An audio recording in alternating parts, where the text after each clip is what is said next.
Every parent dreams of the day they watch their child walk across the stage, diploma in hand, the room echoing with applause. That afternoon, the auditorium smelled of fresh flowers and perfume, cameras flashed, and families cheered as graduates proudly stepped forward to receive the reward for years of late nights and hard work. My daughter was one of them. Her smile lit up the entire hall. And in that moment, I thought my heart couldn't hold any more pride.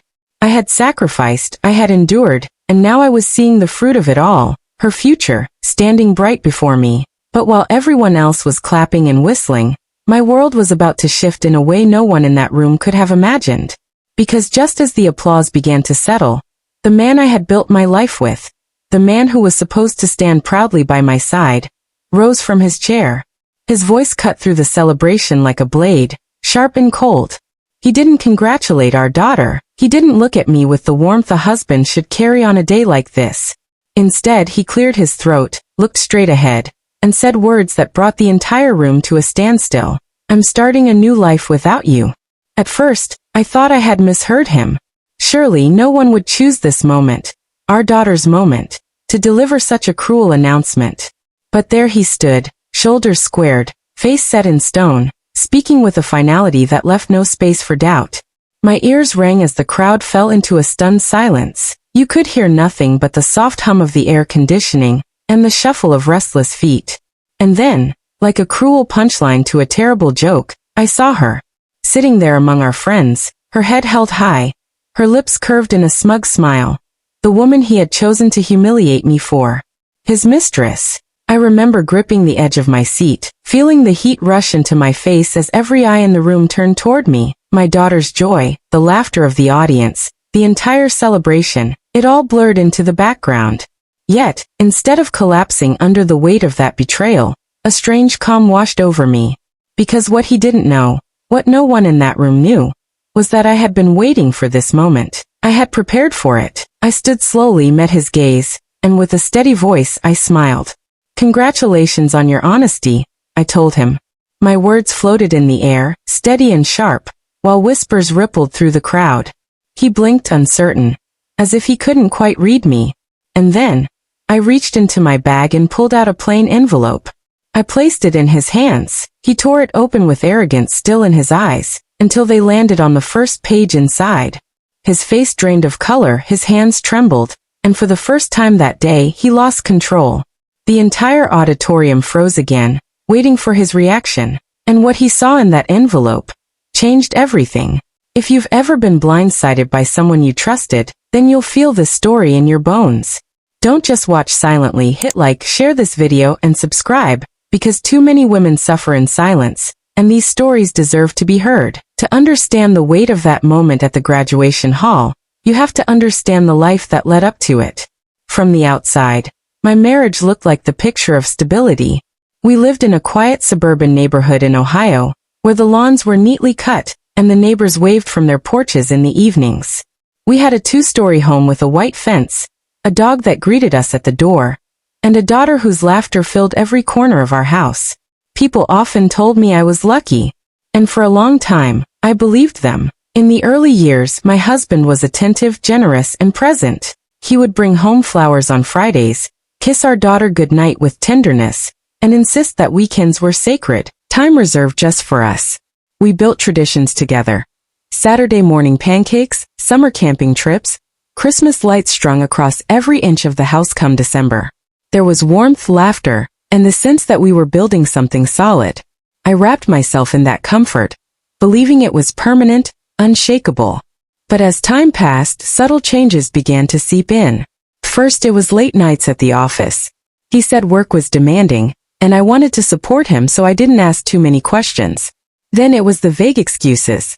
Team dinners, last-minute meetings, projects that supposedly couldn't wait. Slowly, his presence at the dinner table grew rare, and when he was home he was distracted, his mind elsewhere. I would watch him stare at his phone, the blue light reflecting off his face, his thumb moving quickly as though he was in a conversation I wasn't allowed to join. And when I asked, he brushed it off with a smile and a quick reassurance. "It's just work, don't worry." At first, I clung to those reassurances. For the sake of our daughter, I tried to silence the whispers in my mind. I told myself that marriages had seasons, that stress could make people distant, that love didn't always look the same year after year.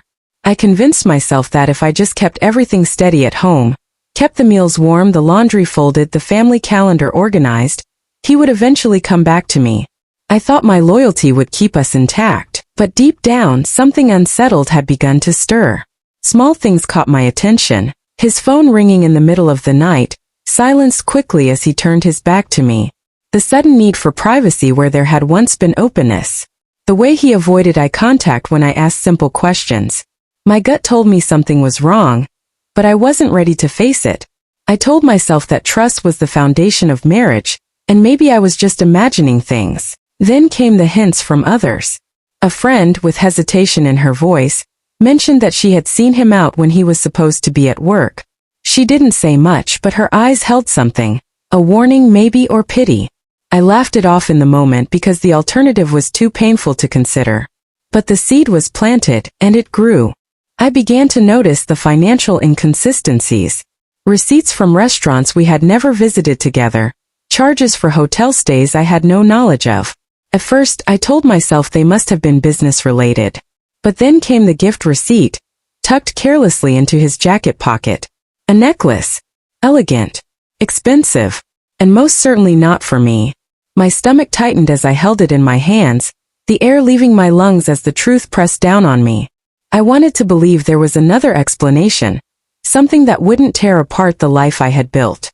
But deep in my heart I knew. He wasn't just working late. He wasn't just tired. He was giving parts of himself, his time, his attention, his affection to someone else. The betrayal settled over me like a heavy blanket, suffocating and undeniable. I felt the sting of humiliation, the ache of heartbreak, and a deep well of self-doubt. Was I not enough? Had I failed him somehow? Had the years of devotion meant nothing? Still, I didn't confront him. Not yet. Confrontation would mean an end, and I wasn't ready for that. I looked at my daughter, at her innocence, at the way her eyes lit up when her father walked into the room, and I couldn't bear to shatter her world. I couldn't bear to shatter mine, not until I was certain of what I was dealing with, so I kept quiet. I folded the receipt back into his pocket. I smiled through family dinners. I kissed him goodnight and pretended to sleep soundly beside him, even as my mind churned with questions I didn't want answered. Because sometimes silence feels safer than truth, at least for a little while. But what I didn't know then was that silence was only delaying the inevitable. The truth was waiting for me, and it would arrive sooner than I ever expected. When the weight of suspicion becomes too heavy to ignore, it forces you to look where you've been too afraid to look. I told myself I needed clarity even if it destroyed me. And clarity came in a way I never anticipated. The woman my husband had been sneaking away to wasn't a stranger. She wasn't some faceless silhouette in a dim bar or a random colleague I'd never met. No, she was someone I knew. Someone woven into the fabric of our lives. She was part of the same social circle we belonged to, connected to us through friends we'd shared dinners with, birthdays with, holidays with. She wasn't far on the edges of my life. She was standing right inside it. The realization cut deeper than I can explain. Memories came flooding back with sickening detail. Barbecues in our backyard where she stood beside me, laughing at jokes my husband told. Holiday parties where she sipped wine at my table, her eyes warm with a false sense of friendship. I could see her leaning over to compliment the dress I wore, helping me clear plates, chatting with my daughter as if she cared. And all the while, she was stealing what was mine. I remembered moments that seemed so ordinary then but now felt like warning signs. Her lingering glances at him, the way her laughter always seemed a little too full when he spoke, how she found reasons to touch his arm during conversations. I dismissed them at the time as quirks of personality, but in the harsh light of truth, those quirks were confessions hiding in plain sight. And that's when I realized she had been sitting at my dinner table, laughing with my family. That knowledge unraveled me. Nights turned into endless vigils of quiet agony. I would wait until my daughter was asleep, then let the tears stream down my face in the darkness. My pillow absorbed my pain, my chest ached from sobbing into silence. I cried not only for myself but for the image of the family I thought I had, the life I thought was solid. I cried because betrayal is not just the loss of love, it is the shattering of safety. My nights became an echo chamber of questions. What did she give him that I didn't? How long had it been going on? Did he ever think of me while he was with her? Each question tore another piece of me away. But when the sun came up, I had to dry my face, paste on a smile, and carry on. I couldn't let my daughter see my pain. She deserved a childhood free of the burden of her parents' mistakes. So I held it together during breakfast, drove her to school with cheerful chatter, and clapped at her soccer games as though nothing was wrong. I carried my heartbreak like a secret weight, hidden beneath the surface of motherhood. Protecting her joy became my mission, even as my own was being stripped away. Still, the storm inside me grew louder, demanding action. Silence had kept me safe for a while, but it also made me complicit in my own suffering. One night, while he slept soundly beside me, I reached for his phone. My hands trembled as I unlocked it, scrolling through messages I already knew I'd find. Words of affection, plans made in secrecy, promises whispered to another woman that should have been mine. I captured them all, screenshots saved quietly, evidence tucked away. The truth was no longer a ghost haunting me. It was written in his own words, undeniable and cold. From there, I began to move carefully, methodically. I kept every receipt I found, photographed every suspicious charge, filed away every fragment of proof. I was no longer just a wife in mourning. I was preparing for war, one he didn't even know was coming. I sought out a lawyer discreetly, explaining my situation in hushed tones across a polished oak desk. The attorney looked me in the eye and said, "You're doing the right thing. Protect yourself. Protect your daughter." Those words gave me permission to act, permission to stop bleeding in silence. I began shifting accounts, moving money quietly into places he couldn't touch. I organized important documents, safeguarding what I could before he had the chance to strip it away. Every step I took was a layer of armor, protecting me from the day when his betrayal would no longer be a secret, but an open wound exposed to the world. I was no longer powerless. For the first time in months, I felt control returning to my hands. And as fate would have it, the perfect stage was already set. My daughter's graduation was approaching. A day that symbolized achievement, pride, and family unity. He wouldn't be able to resist making an appearance, standing tall as though he were the proud father and faithful husband. But I knew the truth. And I knew that if he wanted a stage, I was going to give him one he'd never forget. The thought of it gave me a strange strength. For months I had been the silent observer, the wounded wife swallowing pain in the dark. Now I was something else. I wasn't waiting for his confession, I was preparing his downfall. And as the date of the graduation drew closer, the weight of what I carried didn't feel quite as crushing. I had a plan, and in that plan I found purpose. He thought he held the power. But in reality, I was the one holding the envelope that would end it all. And he had no idea. I'm sharing my deepest pain here. And if you've ever been lied to or betrayed, you know how heavy it feels. Please take 1 second to like this video. It lets me know I'm not alone in telling stories like this. And if you haven't yet, subscribe so you don't miss the next chapter. The morning of my daughter's graduation arrived with sunlight pouring through the curtains, the kind of golden light that usually feels like hope. I watched her zip up her gown in front of the mirror, her cap balanced awkwardly on her head, and I felt my heart swell with pride. She looked radiant, grown, ready to step into the future she had worked so hard for. I had dreamed of this day, not for me, but for her, for the years she had spent buried in books, for the nights I stayed up making sure she had what she needed, for the quiet sacrifices I made that no one would ever applaud. This moment was hers, and in my heart, I promised myself nothing would take it from her. Not even him. My husband drove us to the ceremony, dressed neatly, his tie knotted just right. From the outside, he still played the role of the father, the husband, the respectable man. But I knew better. I knew every lie he had told, every dollar he had spent in secrecy, every hour he had stolen from us to give to her. I sat beside him in the car, my daughter humming with excitement in the back seat, and though I wanted to scream, I stayed silent. My silence wasn't weakness anymore. It was preparation. The auditorium buzzed with energy. Proud parents filled the seats, holding bouquets and balloons. Students lined up in rows, their tassels swaying as they shuffled nervously. I sat in the audience, my hands clasped tightly in my lap, my heart pounding with a mixture of pride and dread. My daughter walked across the stage, her diploma in hand, her smile wide and unshakable.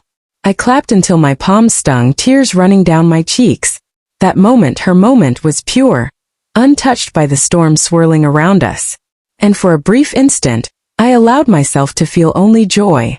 But even as I watched her step back into the line of graduates, I felt his presence beside me grow restless. He wasn't focused on her accomplishment. His eyes scanned the crowd, his posture rigid, his hand tightening around the program in his lap. I knew him well enough to recognize it. He was building up to something. And in my chest, the calm I had cultivated for weeks returned. Let him speak. Let him reveal himself. I was ready. When the ceremony ended and the applause filled the room one last time, he rose to his feet. The scrape of his chair against the polished floor echoed louder than it should have, pulling eyes toward him. At first, people assumed he was going to congratulate our daughter, maybe give a proud father's speech. But then he cleared his throat, his voice sharp and deliberate. "I have something I need to say," he announced, projecting his words so the entire hall could hear. The chatter died instantly. Rows of parents and students turned, curiosity etched across their faces. And then the words spilled out of him, heavy and unapologetic. "I'm starting a new life without you." He didn't look at me when he said it. He looked past me into the room, as though making a declaration to the world. For a second, silence crushed the air. Then from the corner of the audience I saw her. The woman who had sat at my table, smiled in my face, shared in my life. She was there, seated among our friends. Her lips curled into a smirk that made my blood run cold. She wanted to be seen. She wanted everyone to know. The shock rippled through the crowd like a wave. Gasps, whispers, stares. Every eye in that auditorium flicked between me, him, and her. My daughter, standing frozen at the edge of the stage, her diploma still clutched in her hand, looked confused, wounded, caught in a moment no child should ever have to witness. And me? My chest ached with heartbreak, yes, but I did not crumble. I held myself upright, my face calm, my voice steady inside me. I had been living with this betrayal in private for months. This public humiliation was simply the final act, and I would not let him own it. I stood slowly, smoothing the fabric of my dress with deliberate grace. My hands didn't shake, my eyes didn't falter. I turned toward him and said, loud enough for everyone to hear, "Congratulations on your honesty." A hush fell deeper over the room.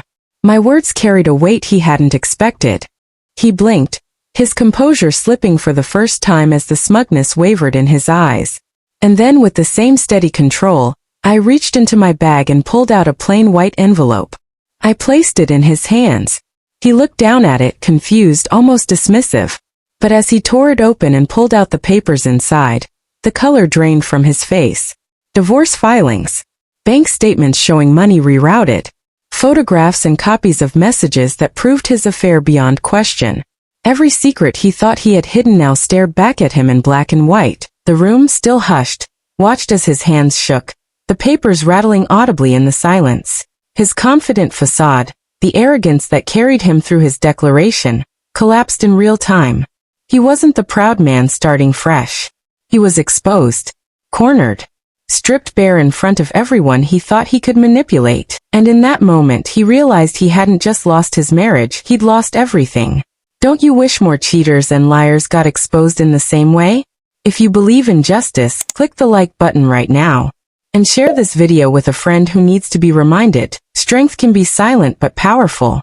The room that had moments ago been filled with the warmth of applause now carried a chill that no one could ignore. Whispers passed from row to row, shame hanging heavy in the air.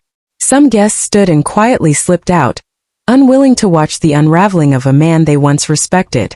Others remained, eyes narrowed in judgment, their stares cutting deeper than any words could. What had begun as his bold declaration of freedom had collapsed into a public reckoning he hadn't anticipated. And then there was the mistress. A woman who once reveled in stolen glances and secret texts now found herself shrinking in her seat. The smugness that had carried her into the room melted away beneath the weight of countless eyes. For the first time, she realized she wasn't the triumphant prize of a forbidden love. She was the centerpiece of a scandal that left everyone disgusted. She lowered her gaze, her posture folding in on itself, as though she wished the ground would swallow her whole. But my focus wasn't on her. It was on my daughter. She had earned this moment with years of dedication, late nights, and sacrifice. And now, instead of standing proudly in her cap and gown with her family by her side, she watched as her father dismantled the image of unity we had carefully built for her. Her eyes darted between us, confusion clouding her face, hurt welling in her expression. I felt her small hand slip into mine, not as a child seeking comfort, but as a young woman silently asking if we would be okay. I squeezed her hand and met her gaze with a calm smile that told her, yes, we would. Because strength would always be our legacy, not his betrayal. And then came the moment of silent revenge. He clutched the envelope with trembling hands, his once proud face now drained of color. Inside, reality waited like a storm he could no longer outrun. Divorce papers, already filed with precision. Every line carefully drafted, every detail meticulously prepared. He wasn't walking away from me. I was cutting him loose. His so-called freedom wasn't on his terms, it was on mine. But that wasn't all. Alongside the papers were legal documents that safeguarded everything I had worked for. The house, the savings, the college fund for our daughter, all locked safely beyond his reach. Years of building a life together had not been erased by his infidelity. They had been secured by my foresight. He had underestimated me, believing silence meant weakness. In truth, silence had been my shield while I prepared for this exact moment. And then the final strike, the evidence. Photographs, receipts, emails, every secret rendezvous he thought he'd hidden, all compiled neatly, ready for court. Not just whispers, not just suspicion, proof. Proof that would strip away the image he had tried so hard to maintain in front of his colleagues, his family, and his community. The man who once carried himself as honorable would now be remembered as a fraud, exposed by his own arrogance. The weight of it crashed over him in real time. His shoulders sagged, his bravado collapsed. He looked at the mistress as though she might save him, but even she saw it clearly now. She wasn't chosen out of love. She wasn't the beginning of his new life. She was convenience, a distraction, someone he could use until the facade inevitably cracked. And now she was just another witness to his downfall. Later, when the ceremony ended, I walked out with my daughter by my side. My chin was lifted, my pace steady. People whispered as we passed, not about my humiliation, but about my strength. He had stood up to make a spectacle of me, but in the end, it was his ruin they had witnessed. Of course, when the night grew quiet and the world no longer watched, the tears finally came. Not because I regretted my choices, but because betrayal carries a heaviness no woman should have to bear alone. I cried for the years I had believed in him, for the nights I ignored the signs, for the family portrait that would never be the same. But I also cried for relief. Relief that I had not allowed his lies to destroy me. That I had turned my heartbreak into a weapon of survival. Strength doesn't mean the absence of pain. It means choosing to rise while that pain still lingers, choosing dignity when bitterness would be easier, choosing to stand tall when the world expects you to crumble. And in that graduation hall, I had done just that. Stories like this aren't just entertainment, they're survival lessons. If you've ever had to hold your head high while your heart broke, then don't just watch. Subscribe, like, and comment strength below because your story matters too. When the noise of the graduation faded and the crowd dispersed into the night, I found myself standing in the quiet of my own thoughts. Betrayal has a way of echoing even after the stage is cleared, even after the people have gone home. It lingers in the silence, demanding that you face the fragments of what once was. And I did. But I faced them not with despair, but with a clarity that betrayal had carved into me like stone. That day taught me something I had never fully understood until I lived it. A broken heart does not mean a broken spirit. Pain may bend you, but it does not have to define you. Betrayal may burn, but it can also forge strength you didn't know you carried. I realized then that what he tried to take from me was not just trust. It was my dignity, my stability, my future. And I refused to let him succeed. Silent revenge. It is not about screaming the loudest or fighting in the open. No, it is about standing so steady, so unshaken, that your silence speaks louder than his betrayal ever could. My revenge wasn't in anger. It wasn't in a scene. It was in the envelope he held, in the quiet knowledge that his downfall was already set in motion long before he ever dared humiliate me. He thought he was starting a new life without me. He never realized I had already freed myself from him. But here is what I carry most deeply, the reflection of motherhood. That day was never about him. It wasn't about the spectacle he tried to create, or the mistress shrinking in her chair. It was about my daughter. It was about honoring her achievement, her moment, her pride.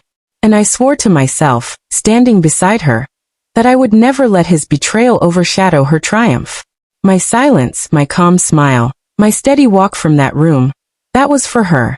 So she could see that no matter how much the world tries to break a woman, she can rise above it with grace. I looked at her in that cap and gown, her future stretched wide ahead of her, and I thought, this is the legacy I choose. Not a legacy of broken promises, but of resilience. Not a legacy of bitterness, but of strength. She would not remember her mother as a woman undone by betrayal, but as one who reclaimed her freedom with dignity intact. And so I closed that chapter. Not with rage, not with shouting, but with quiet resolve.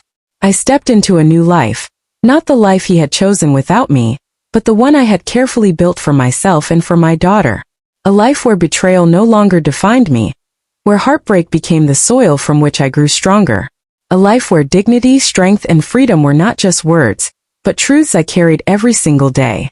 Betrayal may break your heart, but it does not have to break your spirit. Silent revenge can be far more powerful than loud anger. And when the world tries to strip you of your worth, you always have the power to stand tall, to walk away, and to reclaim what is yours. Because that day wasn't his story. It wasn't the mistress's story. It wasn't even mine. That day belonged to my daughter. And I refused to let his betrayal take her moment away. Before you leave, ask yourself this. Would you have stayed silent or exploded? Drop your answer in the comments. And if this story touched you, please like, share, and subscribe. It helps more people find these powerful true stories of betrayal, heartbreak, and resilience.